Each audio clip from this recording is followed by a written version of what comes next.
So today we're dealing with the parish of Urquhart and Logie Wester. It's a parish in the Black Isle, a part of Ross-shire, a part we've seen many neighbouring parishes in, and we'll find out more about that shortly. The research has been done by Helen Gentle, my sister,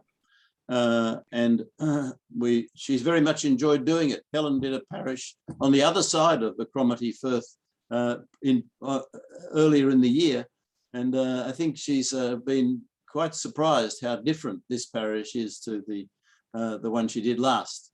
So moving on to the next slide, we will use the old statistical account as usual, and other things like the FASTI maps and so on, to look at these aspects, the topography and where their sources of income and so on. But Helen has also found for this parish some parish records, some parish session records, that's the meetings of the parish session, that have been very helpful in having an insight into some of the issues that were being faced in this parish. That was a lucky thing to come across in this context. They're not normally readily available. So without further ado, I'll hand over to Helen to take on the first slide. Thank you, Helen. Thanks, Bruce. As he said, it was quite fascinating to do a very different parish to the first one. This is directly opposite the first to the one I did before, but completely different. It's called the parish of Urquhart and Logie Wester, and the old statistical account was written by the Reverend Charles Calder in 1792. The origin of these two parishes that were combined at some point, 1400s they think, but the records only start in 1709, so they don't know the exact date.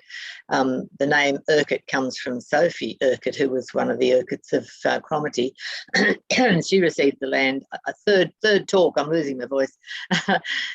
She received the land as part of a dowry. And the other half, the Logie, was fascinating because it's spelt three different ways, as you can see here, double G-Y-I-E and a single G. It's Gaelic, and it describes the pleasant valley, and it's Wester because there is a Logie Easter also fairly nearby. And as you've seen before, there's an image of the front page of the OSA. It's on the Black Isle. So here we have the Murray Firth, got the Inverness Firth going down to Inverness, Bewley Firth here, Cromarty Firth coming in here. Bruce did Allness as the very first talk, and I did this, the Italy-shaped boot Kilturn. We've looked at Dingwall, Fogarty, Conton, Urry, Killernan. We looked at Tane. What was the other one, Bruce, you said we looked at? Knockbane, just they're right close to it. Oh, there as well. And up here was Logie Easter. So that's the east bit. The one we're looking at here is Urquhart and Logie Wester, which is almost a rectangle sitting on the edge of the Firth. Now it's actually called Wrestless and Urquhart, so it's actually one big parish now, but at the time in 1790s it was here. This is the Firth coming in, and we've got the Conan River coming down and flowing into the Firth on the western end of the parish. It's very flat land, extremely flat and arable, and with really small amount of rise at the back here with some woods in it. Incredibly tidal, so it drops about 9 miles, which is not a thing I'd use. I'd use 15 or 16 kilometres. Here's a more modern map, a 19th century map, but it's actually showing you the tidal difference. You know, this is when the tide's out, and we talked about that in Dingwall, the problems they had with building a harbour, and in Fogarty with trying to cross the river because the tide goes way out and way back in again. So this is our parish, this marked rectangle here. The places of importance that Bruce will question you on later are Conan House here, the Mackenzie property, and Kinkell Castle, Mackenzie property. Conan Bridge is a village here that didn't exist at the time, and Maryborough we talked about on the other side when we did Fogarty. There was no place called Conan Bridge because there was no bridge. That's right, exactly, yes. Clearly it got its name from Conan House, didn't it? Mulcaig Farm is going to prove to be important, but Ryfield is also in there, and there's another place called Gallow Hill, which I can't quite see on my map. I've got new glasses, but they don't work that well. The main church sites are here, but it's quite complex churches, so we'll look into that later. Colbockie is a village now, but it would have just been a locality at the time. And Findon Mains was the other important area in the parish. This is a satellite picture, and it's actually showing high tide. So you can see the tide comes all the way in and covers all those mud flats. So it's hugely different. And so crossing that river is quite problematic, or the Firth is quite problematic at that point, because often the tide's exposing the dirt, or it comes in. Once again, Conan House, Mulcaig Farm, Ryefield, the church sites, Colbockie and Findon Mains. And as you can see, these days, it's mainly just agricultural land with a little bit of wooded areas and some wood around the Conan House, which is still there. Our wonderful Charles Calder was the minister from 1777 to 1815, but he didn't bother writing much about the parish. So, as Bruce says, I found this work by Dr. William Young, who was the minister of Restless and Urquhart Parish in 1984, and he found all the parish records that went right through till about 1840, when what's the word, Bruce? Disruption occurred, and the minister that left the church took all the parish records with him after that. So they lost a whole lot of history, which was rather sad. But Young spent a lot of time digging in, using the OSA and using the parish records, and it's wonderful reading. And I've learned more about how the Presbyterian Church operated than I ever knew. So, now, Young comments that this area is actually rich agricultural land in 1984, and it's much of it's under cultivation with some attractive wooded areas. But Calder in 1793 doesn't mention any significant agriculture because whiskey distilling, who was that who talked about whiskey earlier? Barbara, was it? Whiskey distilling was the major employer.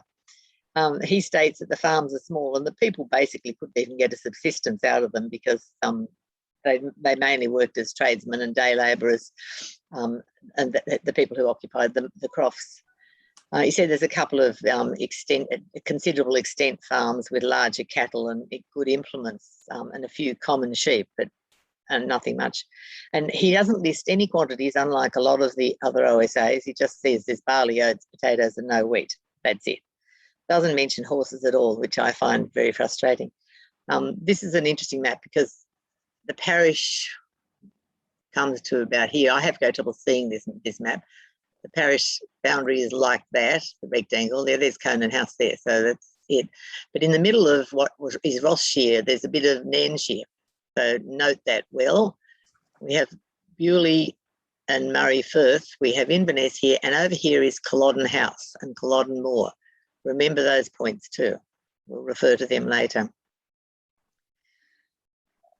We had an extended conversation last night with the Scots, didn't we, Bruce, about this? Calder says that there was freestone or sandstone, and they agreed with my husband's research that it is sandstone in most of the parish along the seashore. And the Scots were saying that it was actually very easy to quarry, and so that's why they called it freestone. No, it was more that it was... And I hadn't finished, and it hasn't got a grain, so it actually is easy to shape. It doesn't split off. Correct, yes. Yeah, right. Can be made into square corners and whatnot. I am married to a geologist. Yeah, yeah, it was clever. It was good, interesting, wasn't it, to hear what they had to say in the end? It was, yeah. But unfortunately, Calder says that this work that went into things like millstones and built blocks for houses and things was sent across the Firth, probably to Dingwall by boat. So it didn't actually benefit the parish at all. I talked about Years, which are little dams in between the high and low tide on the edge of the Firth when I did the Kilturn talk, and they're doing them again also on this side of the Firth. So our ancestors, the non-heritors, built these Years, and they were able to catch fish there. And apparently at low tide, you can still see some evidence of these Years near the old church.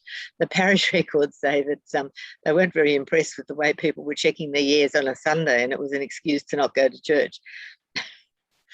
The Cromarty estate, which is further east on the Black Isle, operated a salmon fishing group on the waters of Conan.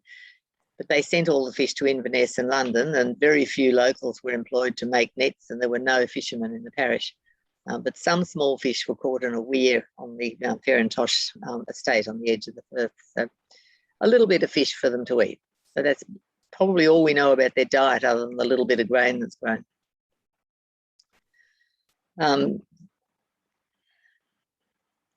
There's 3 heritors during the period that we're looking at, and Dr. Young very kindly drew this wonderful freehand map of the parish. So he's included Restless up there because it's part of his parish later. So you can see the dotted line going there.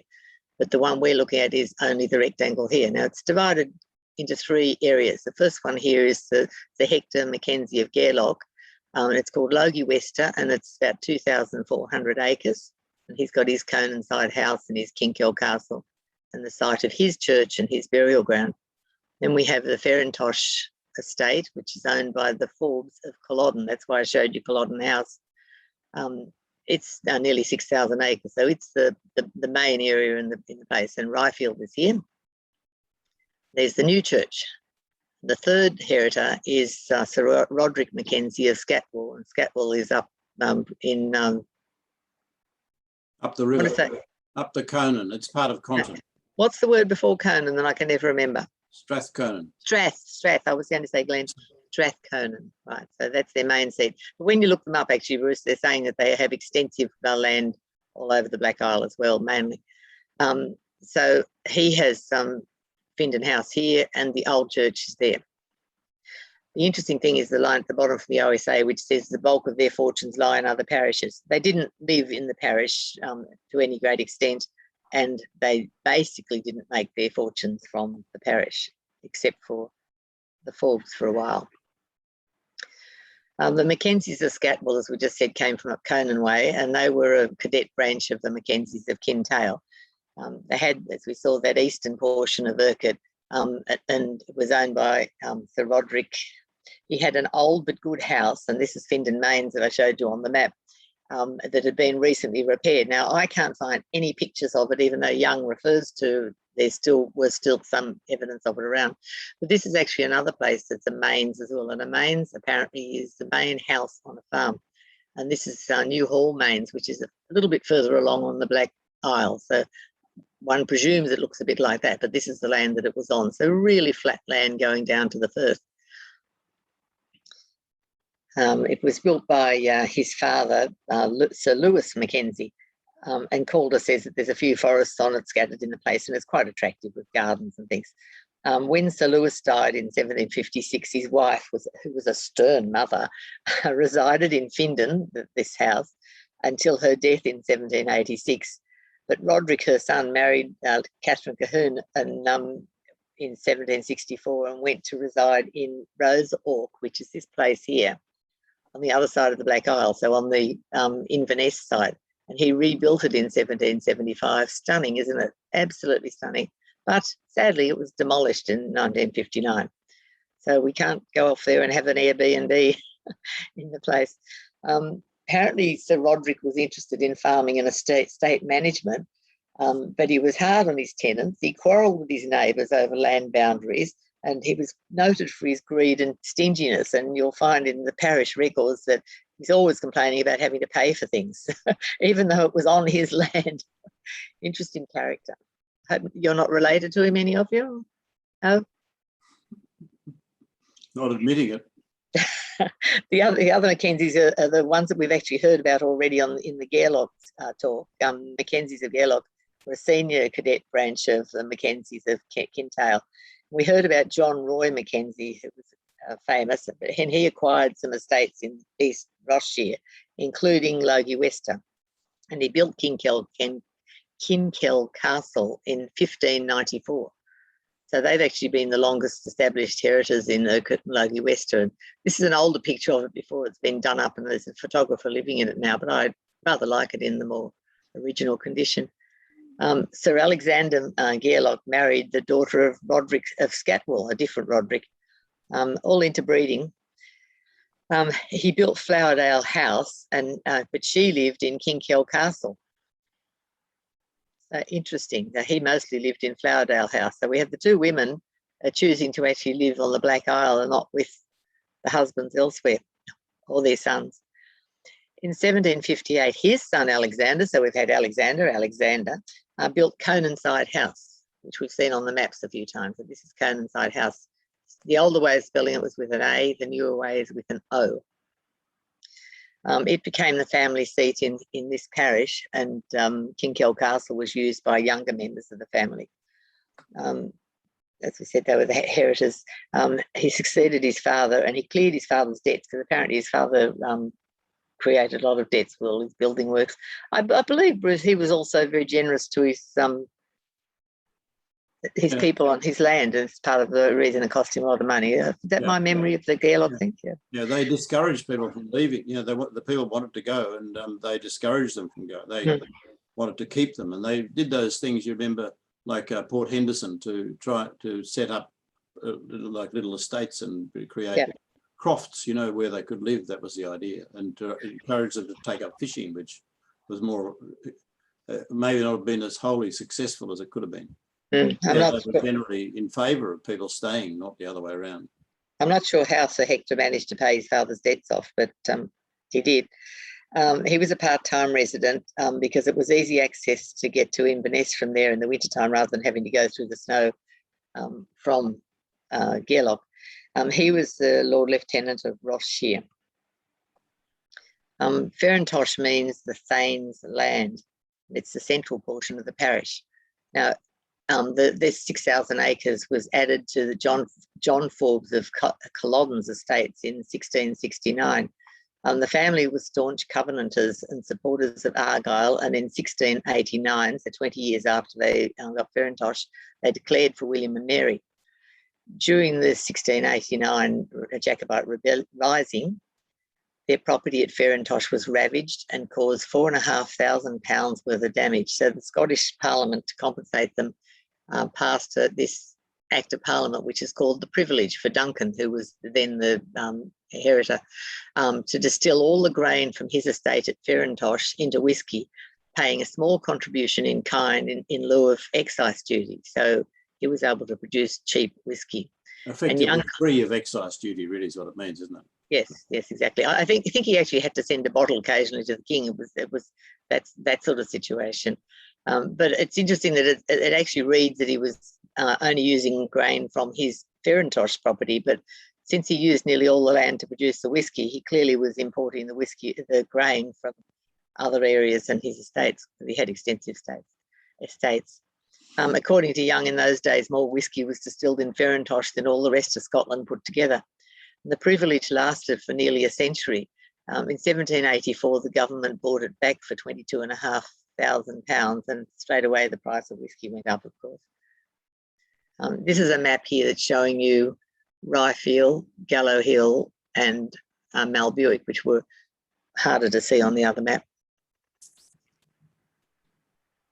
Do any of you drink whisky? Oh, very different to the Scots, Bruce, aren't they? Their hands all went up. And then I asked them, do any of you make it? And they said they didn't admit to making it. Now, the Farintosh distillery has operated for nearly 100 years on an industrial scale, and their reputation spread all over Scotland, and it gave them such a huge advantage. They were able to then sell as far away as London, and apparently it was the very first brand of whisky to ever be asked for by name. So people would just say, oh, I'd like a Farintosh, please, meaning whisky. I'll give you a brief description of how you make whisky, since none of you are drinkers either. What you need is grain, usually barley, and in the old days it was beer, which was an ancient form of barley. You need a constant supply of running water and a plentiful supply of peat. The barley is allowed to germinate into malt, which is then dried and gently heating it. And this is what this image here is. You've got a firebox here and the heat goes through here. And the grain, it says beer there, sits there to dry. The dried malt is milled into a grist, and this is mixed with hot water to make a wort, spelled W-O-R-T. The wort is fermented, and the resulting wash is heated up in a still, preferably made of copper. The alcohol vapours are given off are cooled by passing them through a worm, which has cold water running over it, and the spirit is collected from a spout at the bottom of the worm. They're quite complicated, really, when you we looked at the talk that Liz gave when they had the little still out under a rock, didn't they, in the paddock? This is a map outlining, this is actually one of my curiosities here, but the rest of it is actually the Mulcahy distillery. So it's set up as a business. It's not just a sit it under a rock and produce whisky, because they were able to make big money out of it.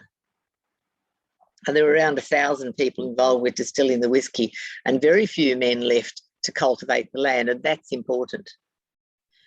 This is the 1750 map, and it shows how densely populated it is. So all these little red marks here within the Farintosh estate are all buildings. So it's highly built up. There were 7 settlements, and there were rows of cottages for the distillery workers. Now, other parishes we've looked at, there wasn't industrial setups with houses being supplied for the workers in streets effectively. So it's most unusual.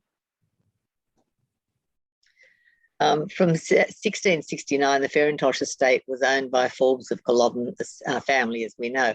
They were the sheriffs of the county of Nairn, and Farintosh was then part of Nairnshire, as we saw on that map. Duncan Forbes inherited on the death of his brother John, or Bumper. Now this is Bumper over here. And he was so called because of his love of claret. Bumper is an overfull glass. Duncan was well known as a determined enemy of smuggling. I've just lost my pointer. There it is there. Duncan was a determined enemy of smuggling and tea drinking, which is what you would be if you were a tea producer, wouldn't you? Whiskey producer. A whiskey producer. I lost my marker for a moment. He apparently was an incredibly powerful Scottish lawyer and Whig politician. He was basically running Scotland at one point. He sat in the House of Commons from 1721 to 37, and he was often absent in Edinburgh and London. Now, he didn't live on the Farintosh estate at all. He supported the Hanoverian cause in both the 1715 and the 1745 Jacobite risings at great cost. He played a major role in helping the government suppress the 1745 rising. He, in fact, managed to talk quite a lot of the Highland groups clans out of joining, but he wasn't totally successful. He was reportedly horrified by the aftermath of the Battle of Culloden, because it's happening there on his front doorstep, with the reprisals and the sacking of his property, and he died the next year. They believe it was because of his heartbreak. He felt that severe punishments afterwards only developed anger in the masses, but he was a firm believer in punishing the leaders. So people like Murray and Lovett weren't going to survive. He opposed the 1746 Dress Act, which was banning Highland gear, but he wanted to reinforce the earlier Disarming Act, so he wanted to control guns. This advice was largely ignored by Cumberland. And when Flora MacDonald, Speed Bonnie Boat, was arrested and sent to London for helping Charles escape, Forbes arranged for her to be held in a private residence until she was released by an act of indemnity in June 1747. And he was so famous that in the Parliament Hall in Edinburgh, there is a statue to him. The Jacobites apparently attempted to kidnap Duncan, and they commandeered and wrecked Culloden House. This is Culloden House here. And the house is reportedly haunted by Bonnie Prince Charlie. Over here, we have a painting of the time of the Redcoats marching in, looking for the rebels. And as we said, Forbes was not very happy with this, the way they were doing that. Now, John Forbes was the 6th Lord of Culloden. He was the son of Duncan. He was an MP for Inverness-shire and later Nairnshire. He had a head for business and, like all the family, a taste for whiskey.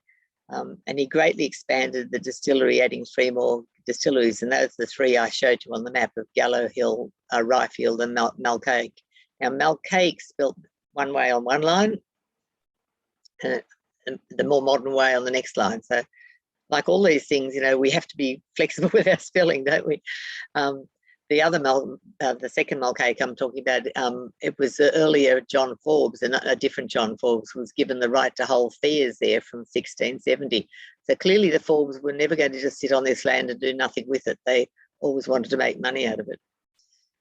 In this area, they produced 2/3 of the whiskey in the country by the 1760s, and they covered the debts accumulated by Duncan when he supported the British monarchy. This is the North of Scotland Archaeological Society. They did a dig of the Malcaic Farm distillery area, and it's a fascinating read to read it. Hugh Miller in the 1760s says the privilege allowed the grain grown on the estate to be distilled free of excise duty and was worth a fortune, as you can imagine. As a result, whiskey flowed like water from this area, so much so that the name of Farintosh became synonymous with the drink. The high density of crofts in the surrounding neighbourhood was as a result of this free distilling. Good if you can get it. Arthur seems to have operated the business very well, but after pressure with the government, the privilege was removed. So he's the son of John, the grandson of Duncan, and he's the proprietor at the time of the OSA and the unfortunate operator of the still when they lose the privilege. He rebuilt Culloden House between 1772 and 1788, and the design he used was by Robert Adam, who's a famous architect and engineer, and he also had built Fort George and many other places. Arthur had a house built at Ryfield, which you know where that is now, in the middle of our parish, and it was on land that was part of the distillery. It was a neat and commodious lodge, and it was occupied by the factor, according to Calder. And he comments that the houses on the estate are somewhat numerous, you know, and no other parish, I think anyone's ever said that the houses are numerous on a place. It has a small oak wood that would have been better off if it had fences around it, according to the minister. Now, last night we had Hamish here with us, and he read this for us because Burns, a well-known drinker, penned this lament with cheap whiskey when cheap whiskey was no longer available. And when Hamish did it with his Scots accent, it was superb. So bear with me, Australian accent. The Farintosh, oh sadly lost, Scotland lament from coast to coast. Now colic gripped and barking host may kill us all, for loyal Forbes' chartered boast is ta'en away. Poor Burns wasn't too keen on having to pay for whiskey to it now. This is a bottle that was found on the Farintosh estate, and it says Culloden on it. And it was found by this Japanese fellow who has written about the lost distilleries of Scotland. And he actually has a business of Farintosh whiskey over the Dingwall side now. The effect of the privilege was immense. Up until 1785, the privilege had given the Forbes a monopoly, and the Farintosh population had a very high standard of living compared with their neighbours. They had plenty of cash, and they had an ease of circumstance and fullness of necessities of life well above other farmers. Calder felt that the abrupt and significant drop in their living standards to the equivalent of everybody else would have been severely felt because they'd experienced better, hadn't they? Many of the people being deprived of employment were obliged to seek elsewhere for support. But few of them actually left the kingdom because they were skilled distillery workers. They were able to, many of them were able to actually get work in other areas. The population dropped dramatically after 1785, but many returned to live in poverty in the moor grounds in the skirts of the parish rather than seek emigration. In 1792, distilling resumed in Farintosh, so the year the AOSA is written, and it required a considerable importation of barley because there were 29 stills operating. But that line that the Calder says that they're importing barley by then sort of reinforces what I was saying, that the Forbes can't possibly have been making that much whiskey, 2/3 of the country's whiskey, from the few grains that they were growing at the time. Calder says that few benefited except as an inlet to intemperance. By 1840, there were no stills remaining. By 1792, there were 200 on the poor list in this parish, but only £23 annually to distribute, so not a lot of money. For many years, the parish session was plagued by bad copper, and in 1731, for instance, nearly a fifth of the collections had to be written off because people were just lobbing in non-money into the collection plate. Calder suggested it would have been a good idea to actually use the empty distillery buildings for manufacture. Good suggestion. Now, with very little fuel in the parish, those who couldn't afford coal, the bulk of the inhabitants, and that would be our relatives, had no fire, but that the moor furnishes, in other words, unless you could go and get a few little bits of wood out on the moor, you didn't have a fire. And we all know how incredibly warm it is up there, isn't it? After the end of the privilege in 1786, many were unemployed. And they started to reclaim parts of the Mulbury Common, which is that upper area. And it's interesting, I was reading that later, the next century, when the Highland clearances were operating, people were driven out of other parishes and once again came to the Mulberry Common because it was common ground.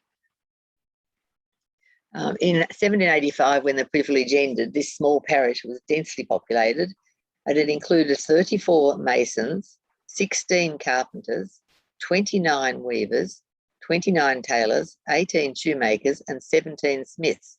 The advent of cloth mills and shoe factories in the south, where goods could be mass-produced more cheaply, diminished local trade to such an extent that many left to go south for work. But it's an amazing number, though, isn't it? The numbers of all those crafts. Look at 34 masons, 16 carpenters. It's a lot for that little place. Because we had 1,000 workers there, we needed the support team as well. And because the OSA has so little detail regarding employment, I found this wonderful description from 1760 of the quarterly market at Mulcaig, and I'll read it to you. There holds early in November a famous cattle market in the ancient barony of Ferintosh. The little straggling village at which the market holds has an irregular opening in the middle, broken by ruts, dunghills, and heaps of stone. In front of the little turf houses on either side, there was a row of booths, constructed partly of poles and blankets, in which much whisky and a few of the simpler articles of merchandise were sold.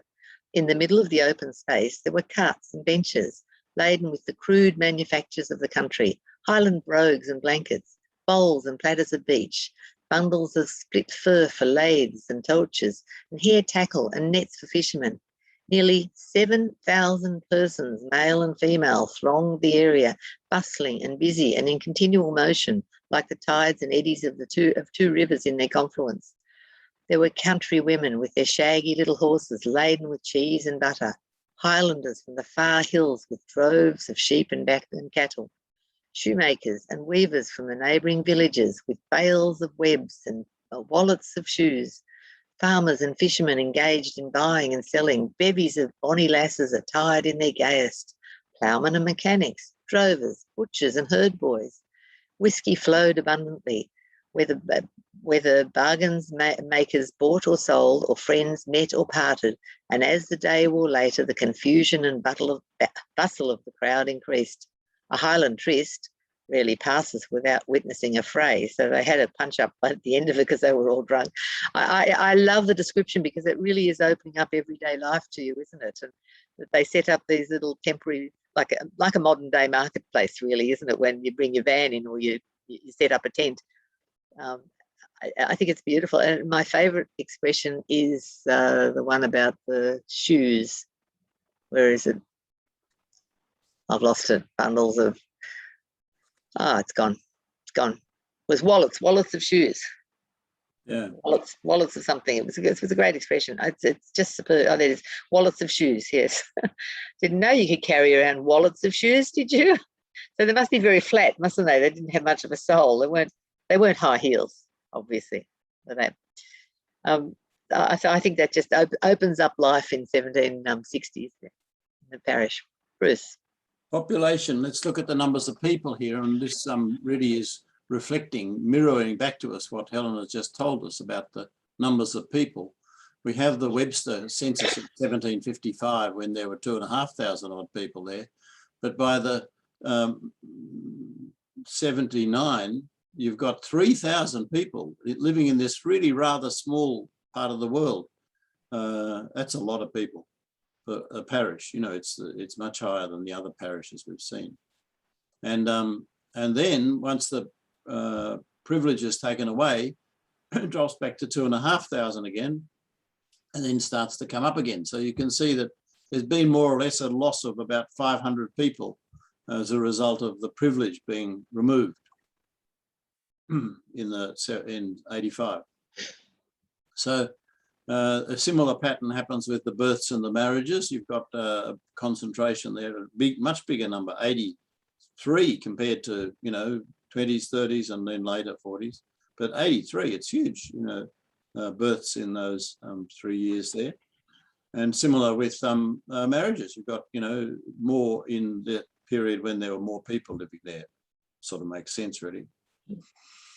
Quite a few of these people were of sort of working age. If you look down that list of the nearly 3,000 people listed in 1792, you've got 1,000 of them nearly being in the sort of working age of 20 to 50, and some, of course, in a good number, 10 to 20, many of whom would have worked in various ways, either at home or in factories and so on.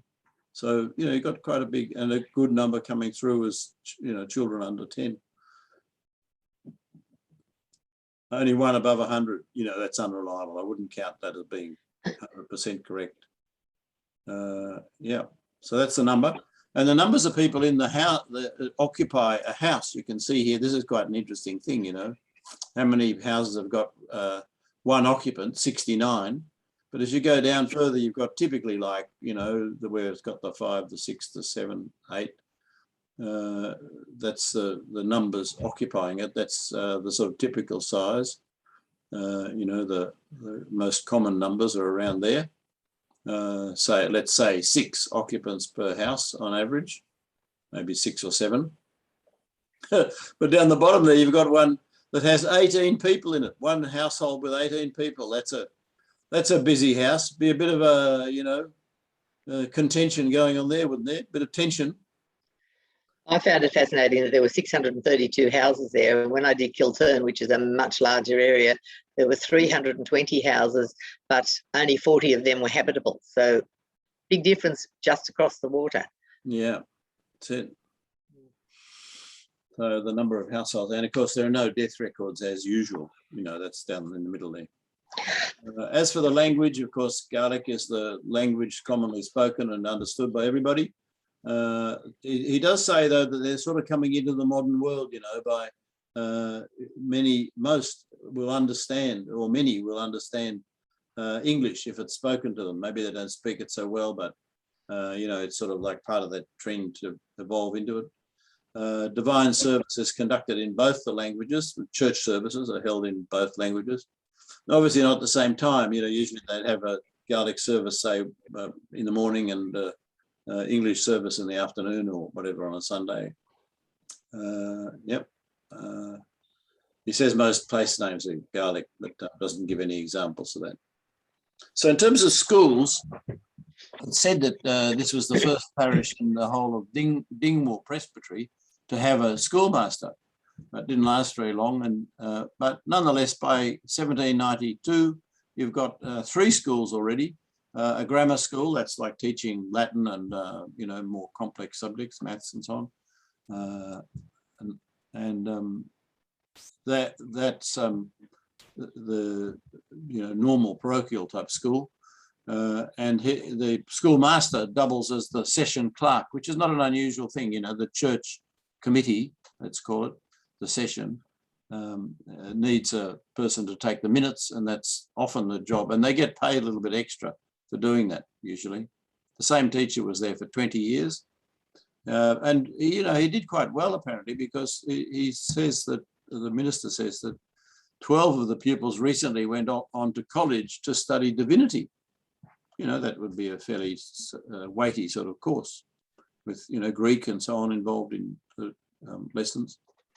And that the Society for the Propagation of Christian Knowledge has a school at Kalboki, which you saw there on the map, teaching 100 people. They're usually schools that teach more like spinning and practical skills, maybe carpentry, that sort of thing. But also he points out that they're teaching them principles of literature and purity of manners. It's, you know, it's like an institution to try and encourage Britishness and loyalty to the king and so on, and as well as teaching people to read the Bible. That's the sort of, they're all primary objectives of this propagation of Christian knowledge society. And another one was built at Mulbury, that's up in the hills on the western end of the parish. Well, I say hills, the higher part of the parish.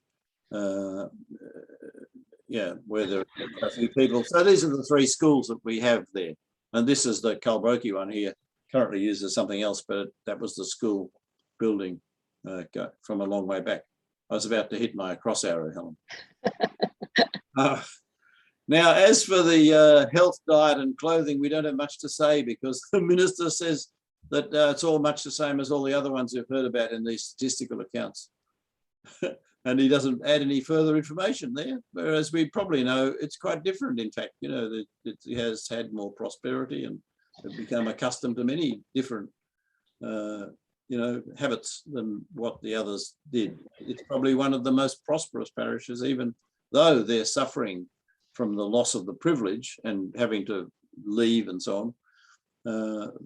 It's probably had better times, say, than the parish that Helen did just across the water earlier in the year. This is has, you know, the infrastructure of a prosperous parish. Next, oh, Helen says the dog ate my homework. That means he didn't write that one. You know, my granddaughter's goat really ate her homework, and the mother sent off a photo to the teacher of the goat eating the homework. Only last week. A good excuse, isn't it? Yes, the Young's work was just fantastic. It's just a treasure trove of information. I'll start with the immorality. In the church was very keen on disciplining people in the 17th and 18th century, and the immorality among the unmarried had to be looked at. And so if there was a first offence, they had to stand for 3 times, that's 3 weeks in a row, in church, being publicly rebuked after each sermon by the minister and paying a fine. Lovely. The second offence doubled the number of times and increased the fine. But wait, there's more. A third offence, or a case of adultery, had to be referred to the presbytery, and the punishment was to stand in sackcloth for about 40 weeks. Now, my husband pointed out that 40 weeks is the length of a pregnancy. So they clearly wanted to know whether there was anything resulted from the immoral behaviour. They were from reading History Scotland magazine. They're really, because there's an article this month in it about this very issue, and it really was just victimising the women much more so than the men. So the men tended to not be treated as harshly. As to the character of the people, Calder says that they had a disposition of hospitality and liberality to those in distress, and despite their changed circumstances, they were still the same. They still looked after people. They attended public worship very regularly, except when they were off burying people or checking their fish, apparently. And there were no dissenters of any denomination except Episcopalians who live in the Western District and attend a place of worship in the neighbouring parish. But that's got nothing to do with us. Even though it was a highly populated parish, crime was rare. And during Calder's time, there had not been an incidence of an individual being guilty of a capital offence or even suffering banishment. Now, as to roads, Calder doesn't discuss roads much at all, but the main road passes north through the parish, and with markets held quarterly and the distilling business, they had to transport, so they must have been passable. Now, the 2 maps I have here is the 1775 Ross Crossroad map, and it's showing you the main road north, which comes from Bewley up to what's now Conan Bridge. Then they had to catch a ferry across here and then continue on to Dingwall and Dane. And the other main road coming through is from Keswick, which is now a bridge, but it was a ferry at that point from Inverness. So crossed from Inverness to the Black Isle, and then this road comes from Keswick up, and they both meet in the middle of this parish. You've also got a couple of other main roads going through the parish as well. So it had roads and it was flat, so it was probably easy to build them. The newer map here, it's got the railroad on it, so you can see it's a much newer map, but it's still got the road from Bewley going through to what, by the time this map was built, is the bridge, and the one coming from Keswick through. And still much the same roads they had before within the parish. So they really were set up with those roads from the beginning. And yes, they might have been tiny little narrow roads, but they did exist. As to transport, your main thing was to get across the water to Dingwall, because that was the nearest township. And there were 3 ferries from the eastern point to Fowles, which is Kilturn Parish, but at low tide it was infrequent. On the western point on the River Conan at Scuddale, and Scuddale is now Conan Bridge.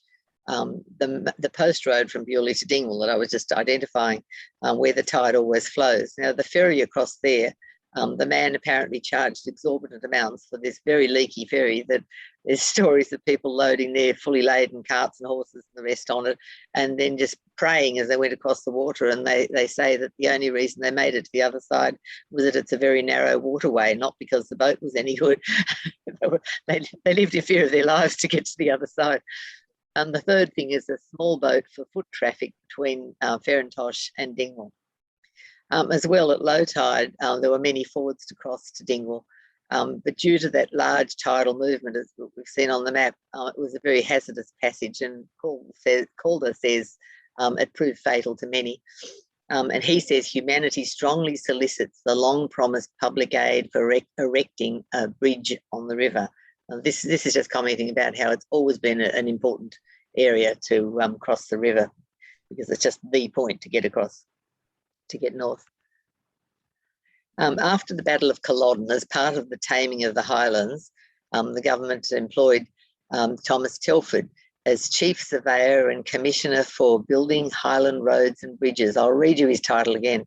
Chief Surveyor for the Commissioners for Building Highland Roads and Bridges. Telford enters our parish at this point by building the Great North Road from Inverness to Tain. And here's a portrait of him painted by the very famous Henry Raeburn. Now, if Raeburn painted a portrait of you, you're famous. He built the original Conan Bridge, which is this bridge here. Behind it there is the later rail bridge, and there's a newer road bridge, and this one's actually been replaced completely now. Here's another image of the bridge. Now there's 1, 2, 3, 4, 5 arches. Telford always built an odd number of arches, so you recognise his bridges by the arches. Here's another image of the same thing, the old bridge. It's a little man with his little boat there. So it's not very far across the water, but it was treacherous when the tides come in or out. And as part of that same building, the road from Inverness and across, the first bridge was the 1809 was Conan, and the next one was 1811 back at Bewley. And this bridge here is very dear to my heart, and it's when I was first introduced to Thomas Telford. It's where our Don, Bruce and my great-grandfather was born, right beside it. And this is actually Bruce's photograph. Now, Thomas Telford is a prime example of how you could make good coming from nowhere in that time. And because we're looking at everyday lives, I think it's really important to look a little bit into his amazing life. He was born in Eskdale in Dumfries, which is further down to the west. He was raised by his widowed mother, and he was apprenticed at 14 as a stonemason. That's the only official training he ever had. He went to London and he met the famous Robert Adam, who we saw design Fort George and Culloden House, among many, many other things, and learnt a lot from him. And then he gained the patronage of Sir William Pulteney. Now, Sir William Pulteney happened to have been born in the same little village as Thomas Telford, which is a very handy thing to go to have a mate from your own town, isn't it? Who had married incredibly well. His wife had died and he inherited all her wealth and was by now the wealthiest man in Britain. Very convenient. Telford used his networking abilities effectively to further his meteoric career. He became renowned as a very successful self-taught engineer and architect. He seemed to be one of these people that could just use his brains to pick up, oh, that's a good idea. I wonder if I can apply that here or there. And these are just a few of some of the monumental achievements he did. One of my favourites is this one, the Pont Casalte Aqueduct over the River Dee in Llangollen. The official architect engineer is actually Jessup, but it was actually Thomas Telford that used all sorts of innovations on here. He used cast iron to make this aqueduct to actually hold the water going across it. Phenomenal piece of work. He also built the Menai Suspension Bridge in Wales as well. He built Wick Harbour and Pulteney Town, named after his mate. So if you've been down the east coast on the North Coast 500, you would have gone through Wick.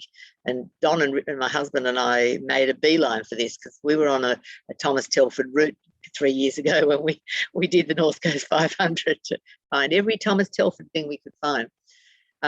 He built all the roads through the Highlands at that stage, the main roads through, and he improved on Macadam's work. Now, Macadam was famous for surfacing roads, and we talk about Tar Macadam or Tarmac, named after Macadam. Well, Thomas Telford took his ideas and improved them further, made more sustainable roads. He built the Caledonian Canal, which is just an absolutely phenomenal engineering work. He never owned a house. He was constantly on the move, supervising projects. But we have a whole lot of his personal letters that he wrote to a disabled friend from his hometown, John Little. And a fellow called Julian Glover collected these and other research, and he's published a book in 2017 called The Man of Iron, Thomas Telford and the Building of Britain, and it's a fantastic read. I read all that. Okay, so now sorry? The Kirks. Yes, that's what I'm getting to. Yep, thank you.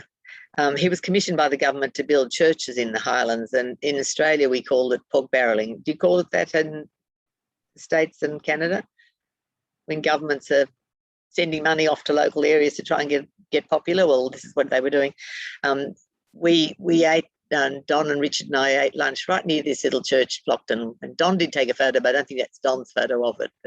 But, he built 32 of these, what are called parliamentary kirks, and many McLennans would have worshipped in these kirks, from Lochbroom to Gairloch, from Kilmuir to Applecross, from Conton to Kincardine, just to name a few. So they're all over the place. One of my favourite Telford bridges is the Dean Bridge over the waters of Leith in Edinburgh. If you've been to Edinburgh, you would know this bridge.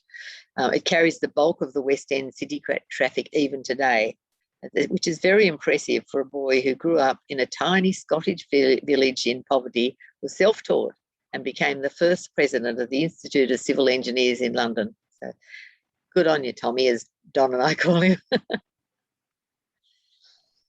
Now we're getting onto the churches, and it's quite complex. And when I started this, Bruce said, I'm not quite sure about how many churches there are, and I can understand why he said it. It took a fair bit of digging. But on finding Young's hand-drawn picture, it really helped. So here we have the image of the parish again, and this is the Mackenzie of Gairloch's area, and called Logie, and that's the Logie Bride Church there, and that's the Logie Bride Old Cemetery, and there's Kinkell Castle.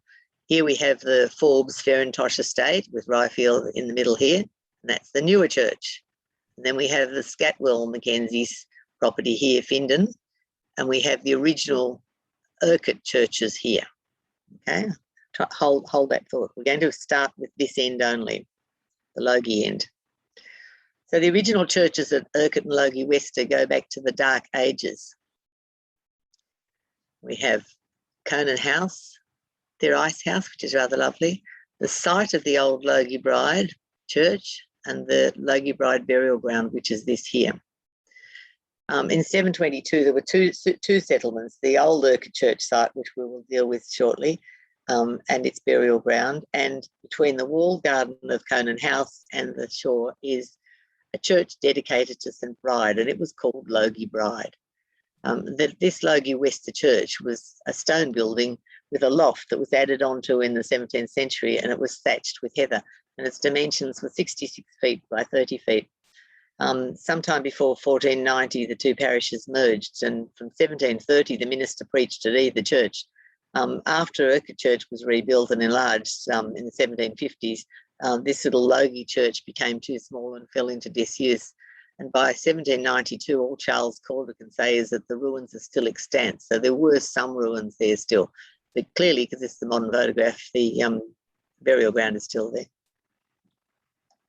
Now we move to the centre of the parish, and where this dotted line here actually delineates between the Scatwell's land and the Forbes land. So the original church site here, and the manse was there, and it says graveyard there, but they usually call it a burial ground. We have the new Calder's manse here on Forbes land, and the new church on Forbes land. We have a little wood sitting in the background, and that's the water. A fellow called Ken Mackenzie supplied some wonderful photographs only yesterday morning. So quickly whipped them in because they were really handy, because what was his role, Bruce? He was the photographer for the local council for listed buildings. So he actually had access to buildings that I couldn't find anywhere on the internet. So it was very convenient to last minute get those in. So after 722, the original oak chapel was erected on the shore of where St. Malruba was martyred. Around 1270, it was replaced by a stone building that was thatched with heather. Now, 1270. Now, in Australia, our government knocks buildings down after about 30 years. This was built in 1270, was repaired and added to over the centuries. In 1732, note the date, the share of much needed repairs were paid for reluctantly by Mackenzie of Scatwell. Now, the church was on his land, but he still complained about having to pay for it.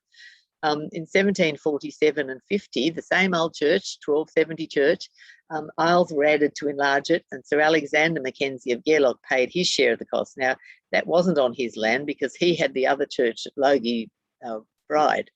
So he wasn't too impressed, but he paid for it, and he was given seats for his tenants in the new church, in the refurbished church.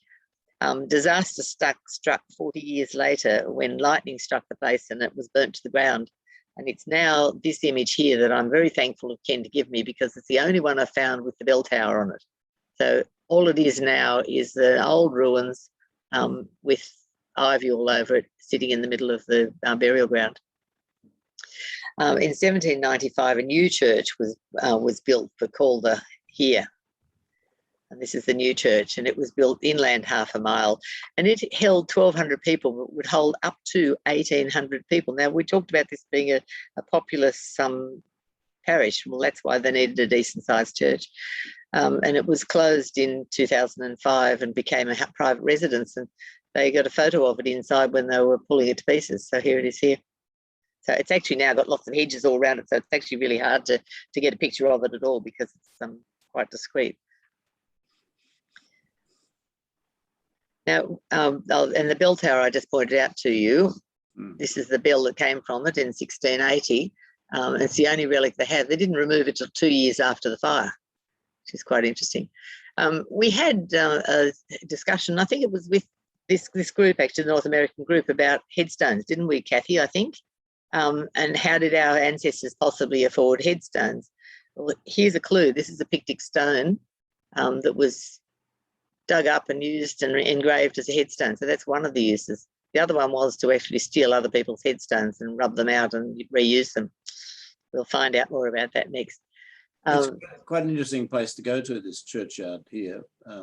Here. Quite extensive. You can see the lower photo there.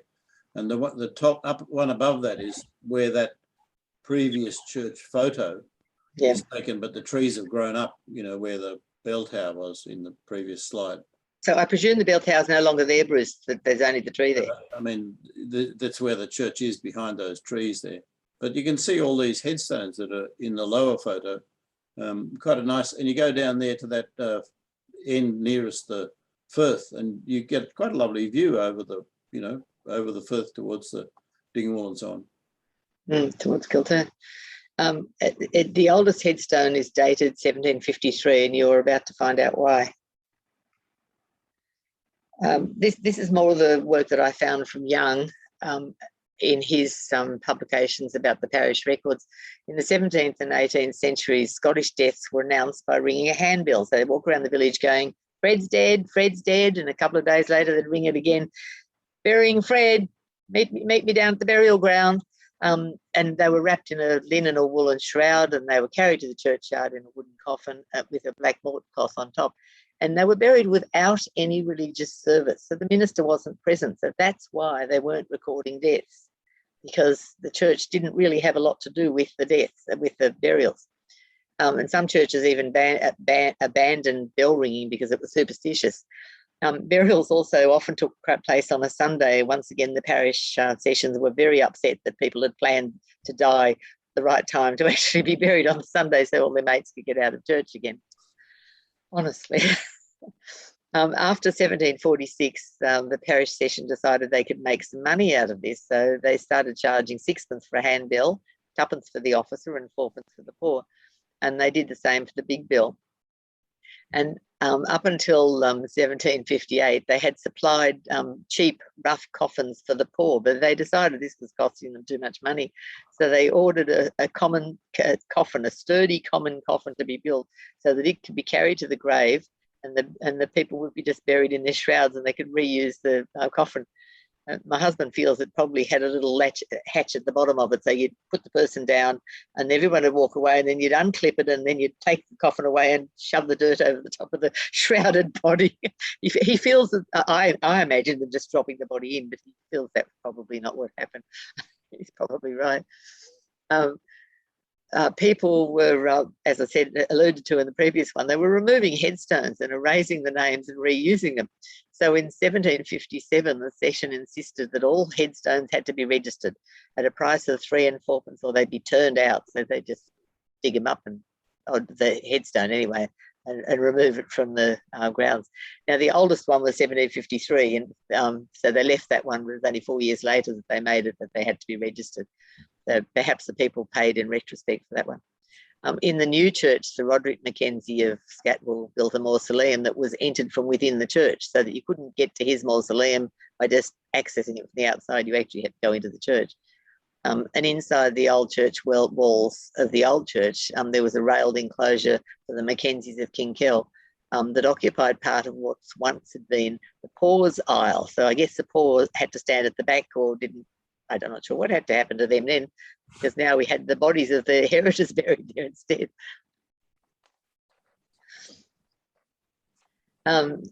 The Fasty has very, very little about Charles Calder, probably because he spent his whole ministry in this church, so he didn't really get about much and become famous other than in his local area. He was the son of James Calder, another minister, and he went to King's College at Aberdeen in 1767. He was ordained to Urquhart, his only charge, in 1774, and Young comments that he was the last ordination of a minister in the parish for 234 years until Carol Rattenby in 2017. Notice she's a woman too, because nobody had freshly come from college and been ordained at this actual parish. So it was a rare thing. He was so popular, one wit said that they had to build a newer church in 1795. They didn't comment that the old one had already burnt down. They also don't comment anywhere about what he did for the 5 years between when the church burnt down and when they built the new one. So I don't know where he preached. Perhaps in that Kalbockie school. I'm not sure if that was built at the time. They said he had immense multitudes attended the church because he was such a remarkable minister. As Bruce said, he preached in both English and Gaelic, but he used to write his sermons and he would wander down the village and talk to the parishioners about whether he had the correct translation in Gaelic because he wanted it accurate, which says a lot for him, or maybe he had plenty of time. Calder started the convention of having the communion held in a natural amphitheatre beside the Ferrandosh burn. And I read that the Free Church continued this until the 1950s. Now, Hamish last night was telling us that his granny used to attend the Ferrandosh burn and go to, and he said they still have in August every year, they have a commemorative communion there in this Ferrandosh burn still. So it's really something that's come from Calder's time all the way through. All the Fasty says is that he was married with 3 children and wrote the OSA. Now, this is a lovely little relic. It's from 1786. They're communion tokens, and that says Urquhart Logie on it. So it's exactly the time we're looking at. And these were replaced in the 20th century with communion cards, but they were tokens at that point. Calder clearly had a fair bit of sway because he managed to get a manse built outside the glebe. He complained that the old manse next to the old church, the one that's now covered in ivy, was unsuitable. So a new manse was built in 1777 by the seashore. And I was absolutely delighted. I think Bruce was too. That Ken yesterday gave us this fabulous picture of the new manse down by the water, and that's Dingwall directly opposite. I couldn't get any photos on the internet of it because it's currently a florist place, and they've got lots of advertising of them with views of flowers looking down to the Firth, but no pictures of the building, which is now a Category B heritage listed building. But the interesting little story is that Sir Roderick Mackenzie, he was probably not impressed that The new one was not going to be built in the glebe on his property. It was going to be built on the Forbes land, and he withheld his share of the cost till 1780, when Calder could finally pay the workmen.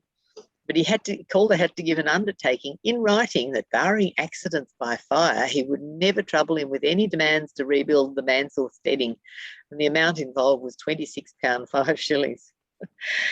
So he was a tough cookie, this Roderick Mackenzie, I believe. After Calder died in 1813, he was replaced by the Reverend John MacDonald, who was apparently a very powerful preacher and very famous, and he became known as the Apostle of the North. At his first outdoor communion in the Farintosh Burn, and here's an image of the Farintosh Burn here, in 1814, 10,000 people gathered. 10,000 people. You know, you don't get that for pop bands these days, do you? It's an incredible number. From 1816, he was constantly away from his parish on preaching tours, so he was touring. In 1843, he went out with the disruption, and from then until his death in 1849, he was the minister of the Farintosh Free Church. 1,200 parishioners left what MacDonald described as a Christ-denying, God-dishonouring and soul-destroying church, and they worshipped in the open air at the Farintosh Burn until this new church, and that's another image of it, was erected. That's another one of Ken's pictures here. After MacDonald left, and Hamish said that he still attends reasonably regularly this church. Mm-hmm. Oh no, his daughter does, I think he said. Mm-hmm. After MacDonald left with most of the congregation, there was only really the Heritors and a few others left, so it was very poorly attended. Bruce. Let's talk about the numbers of McLennans and who they were in this parish, some examples. You can see here, looking at our usual pie chart, which is the births that we know about. There must be many more, but this is what we know about in the parish in the first decade of the 1800s. So that's a bit of a feel for how significant it is. And looking through here, you can see this is on page 2 of 4, and that it's around there in the sort of mid-tier parishes for numbers of McLennans born in the first decade of the 1800s, and it's, as it turns out, number 14 of those, having 28 births there recorded.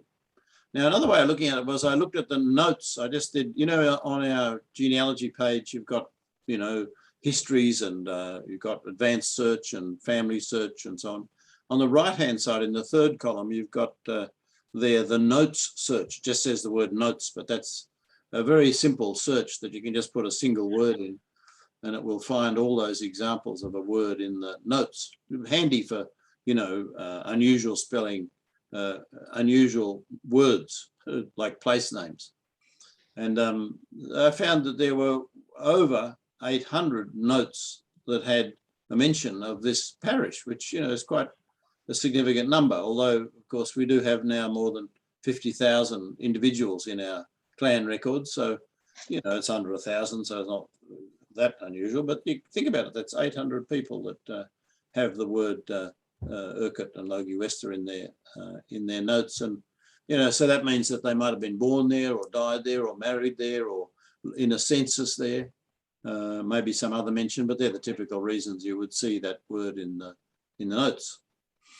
That means someone in their family might have been born there, for example. They might not have been born there themselves, or their parents, or, you know, their siblings. An interesting little quirk about this parish is that you've got the spelling of some people's births and marriages, particularly the births as McLennan, L-I-1-N-A-N. That's a little quirk. So if you're looking for someone and can't find them and you think they should be there, try that as an option. McLennan, it's an unusual one for this parish. Another little thing I should mention is that Avoc, you know, where we saw the Scatwalls built another house. Avoc, a name you see there is McLemmon.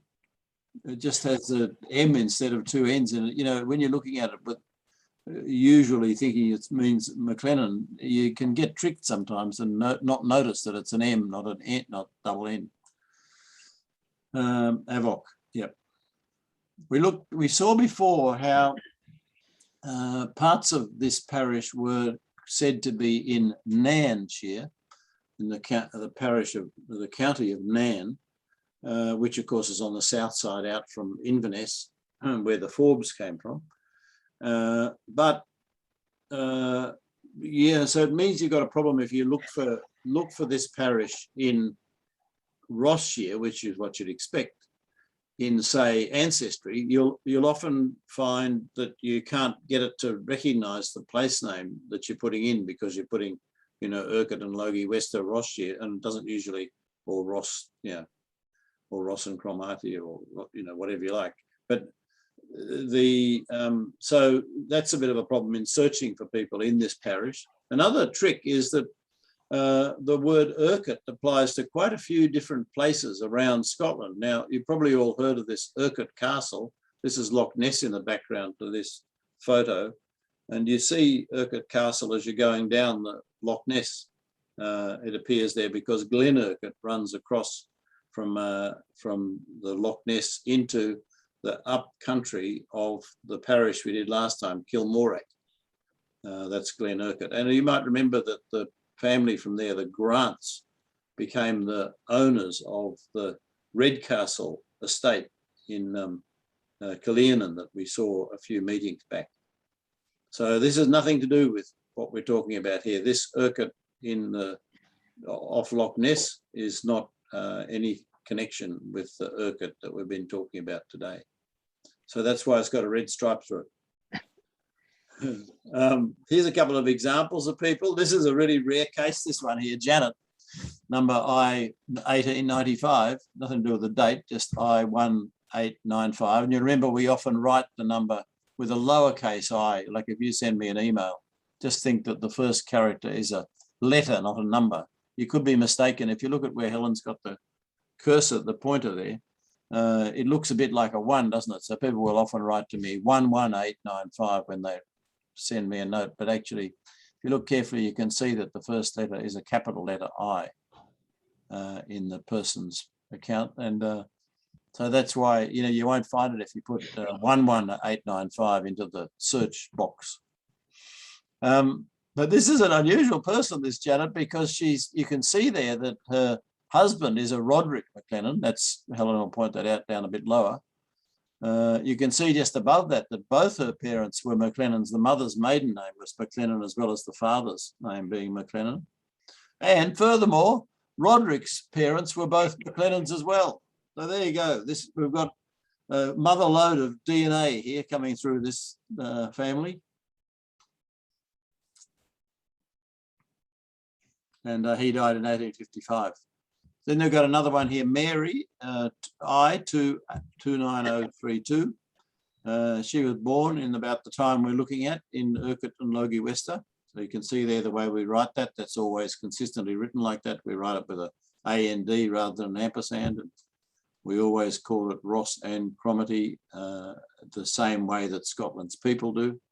We try to mirror the wording that Scotland's people use, because our aim ultimately is to go back through the Scotland's people records and make sure that we have every one of the records that are in Scotland's people recorded in our database, you know, mirroring the two. So we use their way of writing it, style, you might call it. So we never put ampersand or abbreviate in a funny way or whatever.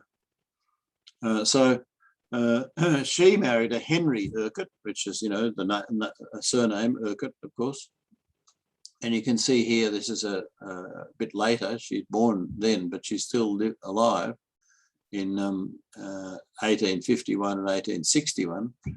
Her death is 1875, you can see there. Yeah, they had quite long lives, some of these people. I've mentioned here that Henry thoughtfully died in 1855. Why would I say he thoughtfully died in 1855? You can't answer, Kathy. It's too easy for you. Anybody else have a clue?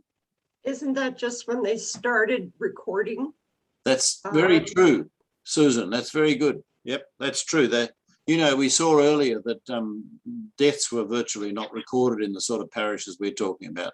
There are a few, but they're very, you know, there's virtually not any in certainly in the parishes we're dealing with.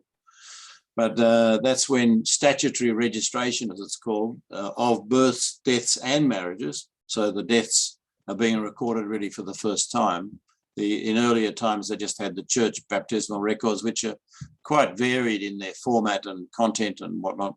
So it's a bit less standardized, and a baptismal record. So if you didn't get baptized, it didn't get in there, of course. And often the books would get lost and things too. So that's another reason we don't have much in the way of recorded information from earlier. But no, that's right. 1855 was the beginning of statutory registration for births, deaths and marriage. But why would I say thoughtfully in 1855 and not from that date onwards? Any further clues? Barbara knows the answer to this, don't you, Barb? Well, the census was 1851, but yeah, that's right. Yeah, that's true. Before this time, the answer to the question is that Kathy, you can tell us, can you? The 1855 death form has a lot more information on it than 1856. It records things like the place of birth, which is not on the 18. From a year later, the information is about 2/3 of the amount of information you get on the 1855 form. Obviously, they got a few complaints about, oh, this is too hard to fill in, and they took off the burial information, for example, where buried, what date, who buried them. They took off the place of birth. That was a bit sad, for us. Wouldn't that be great if we knew that? And who they were married to, was on there as a necessary thing, not just a little bit of an afterthought information. So it's the best. If you get an 1855 death, yes, it's a cause of celebration. So this Henry was a very thoughtful fellow dying at that time, and she died of old age in 1875, which is not a bad innings. You can see how old she was up there, just under her name in the blue at the top, 88, further up. Under the blue, up, keep going up, up, up, up. There. Oh. It's easy to miss, isn't it? I use it sometimes, that information. So her daughter Janet, who you can see there written as Jessie, for example, in the 1861 census, you can see daughter, agricultural servant, born in Urquhart. Jessie, same thing, same name as Janet. She was the informant on a death certificate, so that gives you a bit of confirmation you've got the right death. And the nice thing was that the death record in 1875, when she died, has another McLennan on it. So you might acquire these death certificates from Scotland's people, and they may have other McLennans' deaths or deaths of people whose mother was a McLennan, for example. And they can be very useful to me. So if you can email those into me, that would be so good. But you can see here, this is a typical page for somebody. We've got the census 1851, the census 1861. We've got lower down the actual document of the death, the record, the index in Scotland's people, and the transcription of the death record is there too, lower down in that section where Helen's got the cursor now. So next page. You can see there her mother was Janet, and that's why the daughter gets the name Janet too, I guess. Catherine is an interesting one to us. We've got that in there, born in 1780. So these are people who've lived through, the privilege. Dies in 1862, after 1855. It's okay. Not 1855 though. Thumbs down. This is a family that, so the children, the descendants of this family went on to migrate to Queensland in Australia, and the fellow became the mayor of parts of the big city of Brisbane. And he married a woman who actually was on the migration ship with him and Grant. And she was from Granton, south of Inverness. And there's quite a nice book you can buy from Book Depository or Amazon and these places that we put out. Don had a lot to do with putting that together. And so he became and there's a McLennan Street in Brisbane and so on. So he's a descendant of this family here. that we're looking at. Yeah, and that, yeah, they came out of Compton, the people probably. Strathconan. Here's a headstone that's in that burial ground that's in the western end of this parish. This is not the one from, I've never been to that burial ground. I've been to the other one in the middle, the big one, but this little one I've not been to. You can see it's also been the subject of some inspection by the North of Scotland Archaeological Society. And there, it's easier to see the headstone has that lovely dove picture there, which is quite a nice thing on there, sketched rather than the photo, hard to see. And these are places, you know, names and so on. Kinkell, that you know from what we've done today. Rootfield, it's quite a big family, Rootfield. You know, we got quite a lot of discussion last night about Rootfield families. And they lived to quite decent ages. You look at this fella here, William, died at Kinkell, aged 95 years. His wife lived to 82.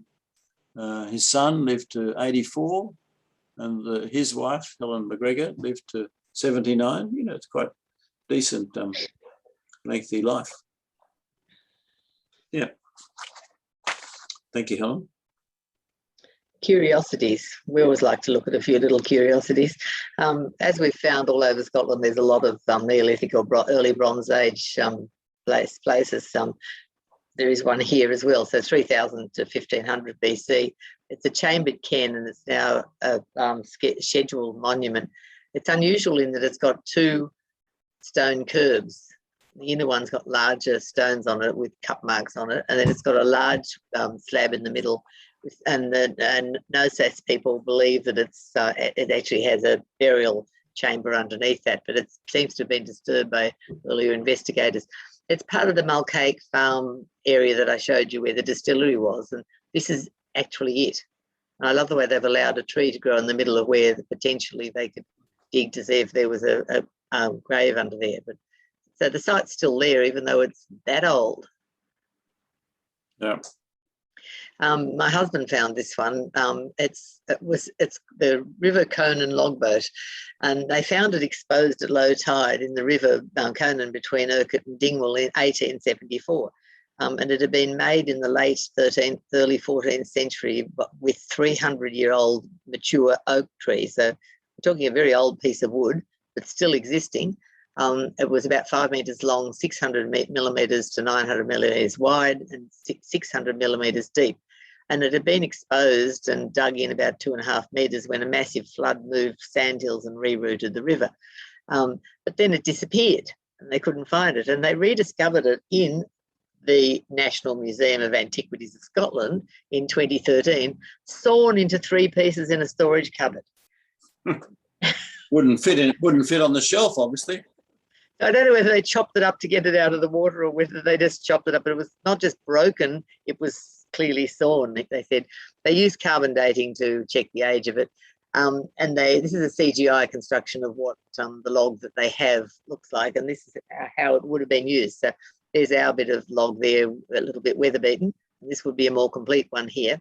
And they put a platform over it and made it into a little catamaran.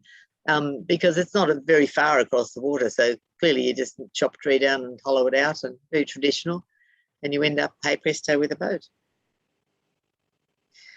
The most common comment about this parish, even from the Reverend John MacDonald, is that the views from it are wonderful. I think this piece captures this well, and this is Elizabeth Marshall in her booklet, The Black Isle Portrait of the Past. It's in the Clan Munro Association website. From almost any part of the parish, look up and hold your breath. There in the foreground lies the Cromarty Firth, a sheet of glass on a calm day that reflects the splendour of what lies beyond. In the middle distance there is Dingwall and an elegance of stately homes, including Tulloch Castle, Montgerald House, Fowles Castle and Novar House. To the west you can see the Heifer Glen and Knockfarrell crouched like a cat's back.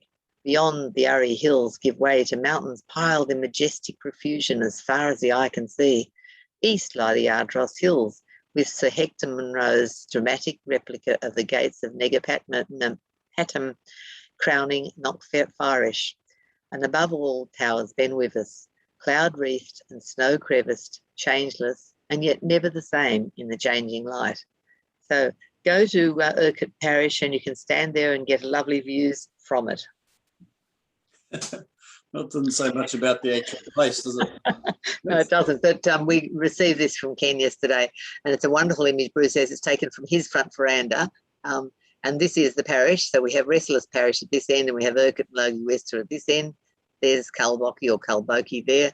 This is the old churchyard that we've looked at frequently, and the firth in between. So you can see it's remarkably flat, but arable land with very little trees on it, and it rises to about that point there. So on the ridge there is where it ends.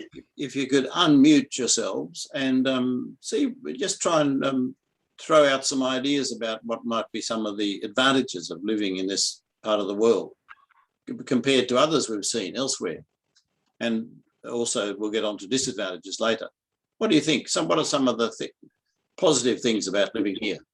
Well, it looks like they're able to engage in agriculture more as far as farming, whereas, other areas they were basically, raising a lot of sheep and living off of the fishing and so on.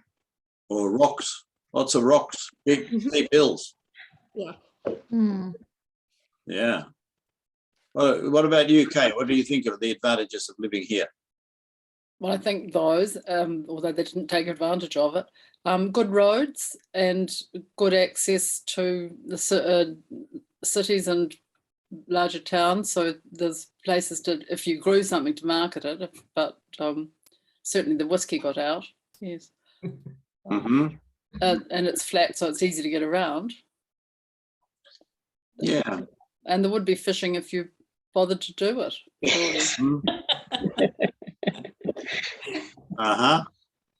amazing that they would want to make history or whiskey their main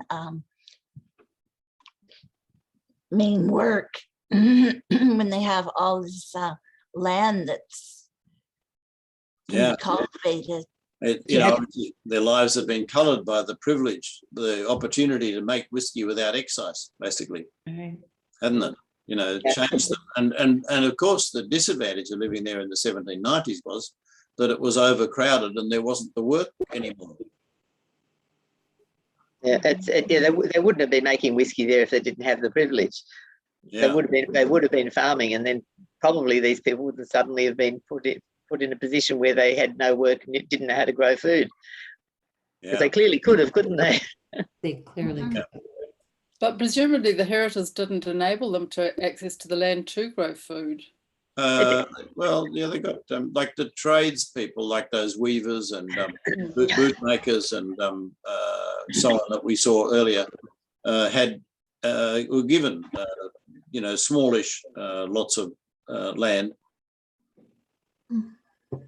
Even those, even though they weren't farmers, allocated land.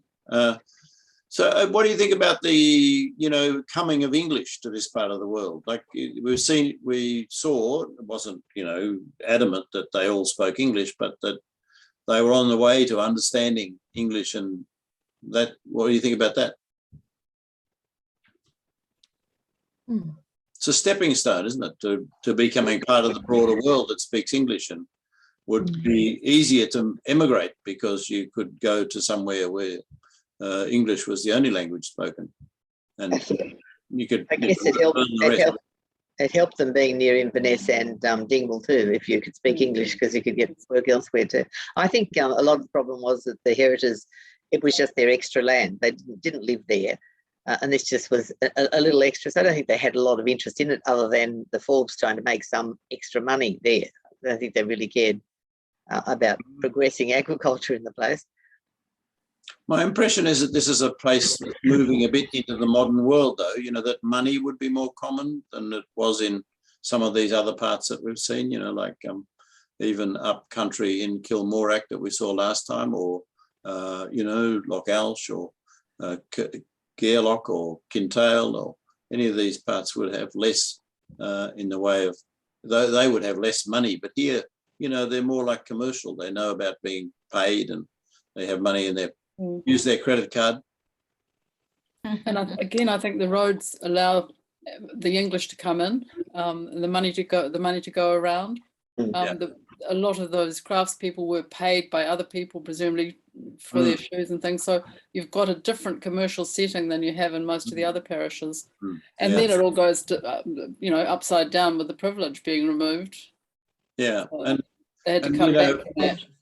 With these big changes happening, they would be the coming and goings of people too, I suspect, that they're not as locked into, outsiders coming, not being permitted to come into their parish. That there'd be people arriving from, various other commercial changes happening around the country and elsewhere. That send people to go away, and some would come back, and they'd go south and then they'd come back again, or, this sort of thing that we've seen happening here. I think if you had 7, sorry.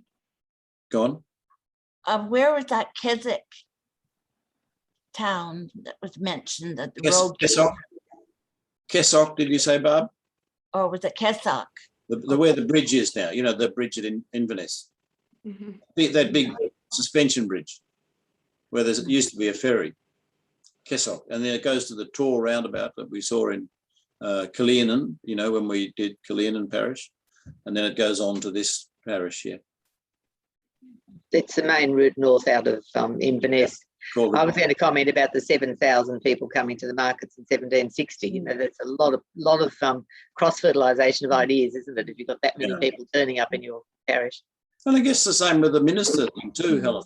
They're becoming more interconnected and coming and going. And, people are coming there for communion and going back to their parish. They're meeting at boys.